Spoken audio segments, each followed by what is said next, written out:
Hello students, welcome to Amar tuition classes.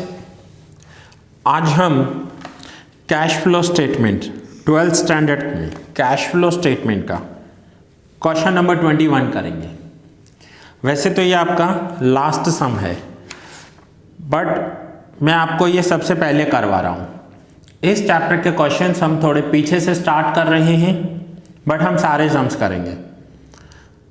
मैं आपको एक एक सम इस चैप्टर का करवाऊंगा, एक्सप्लेन करूंगा एंड इलस्ट्रेशंस आपको होमवर्क में दूंगा।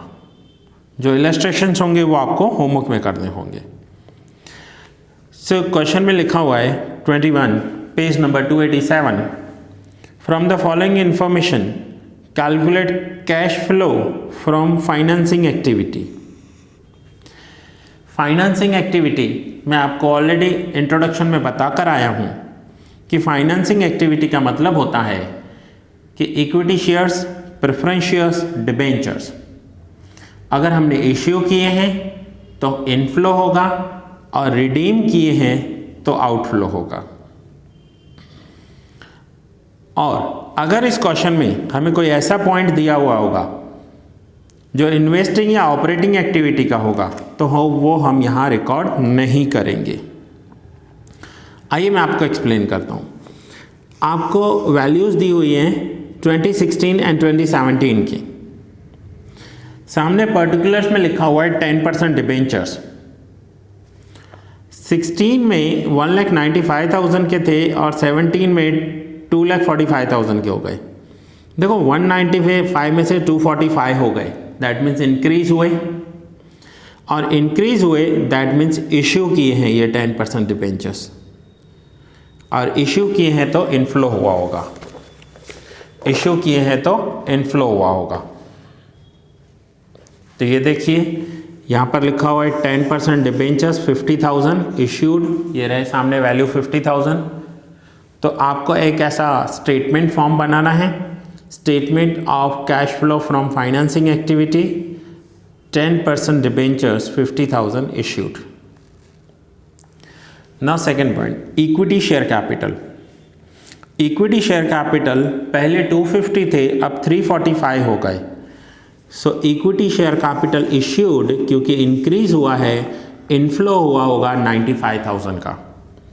अगर हमने डिबेंचर्स इशू किए हैं, इक्विटी शेयर्स इशू किए हैं तो पैसा आया होगा, और पैसा आया है दैट मीन्स इनफ्लो है।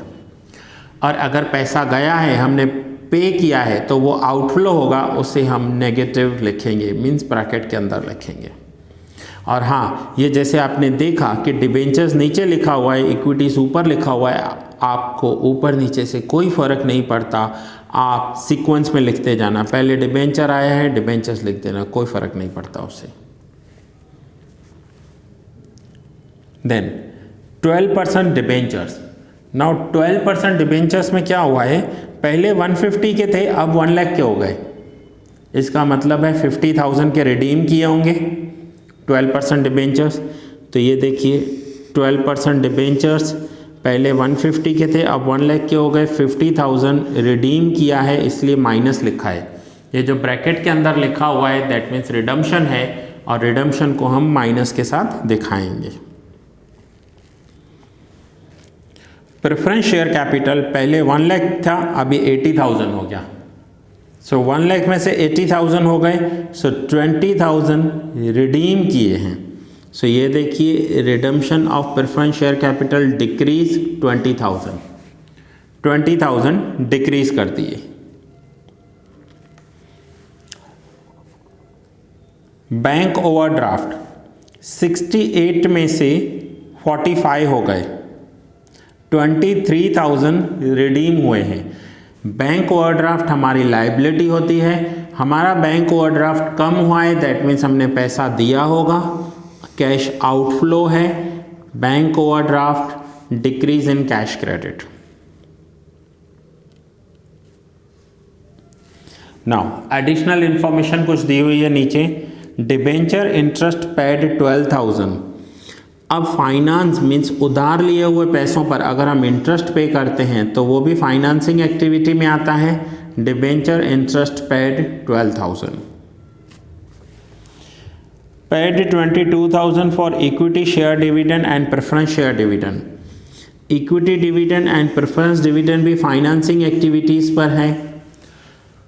सपोज करो हमने किसी से 1 लाख रुपीज़ लिए हैं और डिबेंचर इश्यू किए हैं, तो वो 1 लाख इनफ्लो होगा और 1 साल के बाद हम उसे 1,10,000 रिडीम कर रहे हैं तो 1,10,000 हमारा आउटफ्लो हो जाएगा।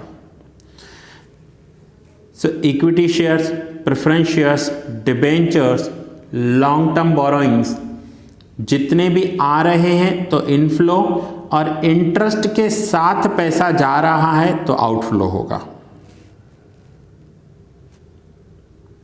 Next, paid bank overdraft, interest paid on bank overdraft 4,000, ये आउटफ्लो है इसलिए 4,000 नेगेटिव लिखा।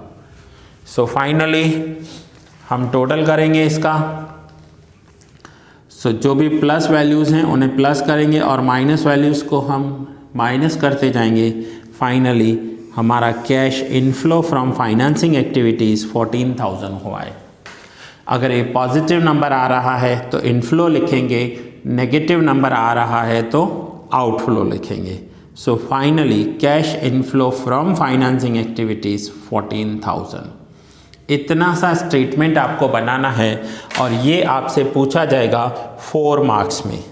इसका वेटेज 4 मार्क्स का है। इस चैप्टर में से एक MCQ आएगा 1 मार्क का, एक ऑब्जेक्टिव टाइप क्वेश्चन आएगा 1 सेंटेंस का, वो भी 1 मार्क का, एंड एक ये क्वेश्चन आएगा जो 4 मार्क्स में होगा। One of the most easiest है। सिर्फ आपको फाइनेंसिंग एक्टिविटीज़ का इनफ्लो आउटफ्लो दिखाना है एंड देन टोटल करना है। सो स्टूडेंट्स, ये चैप्टर में हमने आज पहला सम सीखा है और वो मैंने आपको क्वेश्चन नंबर 21 करवाया है। सो ये लेक्चर मैं यहाँ ही पूरा कर रहा हूँ। नेक्स्ट लेक्चर में मैं आपको क्वेश्चन नंबर 20 करवाऊँगा। हम सीखेंगे क्वेश्चन नंबर 20। सो मिलते हैं नेक्स्ट लेक्चर में।